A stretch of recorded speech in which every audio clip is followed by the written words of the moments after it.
இந்த கேம் டப்பா dance part 3. யாரெல்லாம் டப்பா டான்ஸ் கேமுக்காக வெயிட் பண்ணிட்டு இருந்தீங்களோ அவங்க அந்த வீடியோக்கு ஒரு லைக் போட்டு கேம் ஸ்டார்ட் பண்ணுங்க. இப்போ இங்க மொத்தமா 4 கலர்ல 4 டப்பாங்க இருக்கும். இந்த 4 டப்பால நீங்க ஏதாவது ஒன்று சூஸ் பண்ணிக்கோங்க. இன்னும் கொஞ்சம் நேரத்துல ரேஸ் ஸ்டார்ட் ஆக போது. யார் ஃபர்ஸ்ட் இந்த இடத்துக்கு வர்றாங்களோ அவங்க தான் வின்னர். இதுல நான் சூஸ் பண்ண போறது என்னன்னு பாத்தீங்க அப்படின்னா டீமும் கிரீன் கலர்ல இருக்கு. நானும் கிரீன் கலர் ஷர்ட் போட்டிருக்கேன். சோ அப்ப கண்டிப்பா கிரீனை சூஸ் பண்றேன். அது மட்டும் இல்ல நம்ம சப்ஸ்கிரைப் ஒருத்தங்க அடுத்து கிரீனை சூஸ் பண்ணாங்க. ஆனா எந்த கேமுக்குலாம் சொல்ல நான் கிரீனை சூஸ் பண்ணிட்டேன். நீங்க என்னன்றதை இப்பவே கமெண்ட்ல போட்டு வச்சுக்கோங்க. ஆரம்பிக்கலாமா?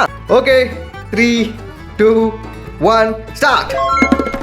அப்படி அடி போடு. இது என்ன சவுண்டு ஒரு மாதிரி இருக்கு வித்தியாசமா.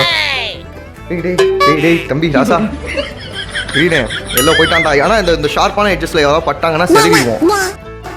எட்ஜஸே செதுறிச்சு. அந்த சுவிட்ச் நமக்கு ஓப்பன் ஆயிரும் போல. இந்த கேம்ல கத்தி இல்ல, கத்தி இருந்தா நமக்குள்ளேயே கலவரமா இருக்கும்.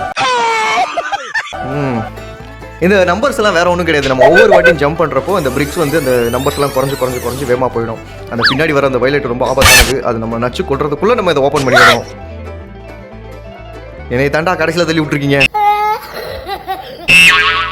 ஓகே வந்துட்டோம். ஆனால் இதில் யாருமே என்ன சாகலையே, அதான் ஆச்சரியமா இருக்கு. நேரம் எவனாவது ஒருத்தனை பலி கொடுத்துருப்பணுமே. டப்பா டான்ஸில் இந்த எடிஷன் வந்து சாகாத எடிஷன் போல. ஒன்லி ஃபார் வின்னிங் மட்டும்தான். டேய் மூளையில தள்ளிட்டீங்கன்னா நான் எப்பறம் உள்ள வருவேன். இந்த கேமோட வின்னர் வயலட். யாரெல்லாம் வின் பண்ணீங்க, யாரெல்லாம் வின் பண்ணலன்றதை கமெண்ட்ல சொல்லுங்க.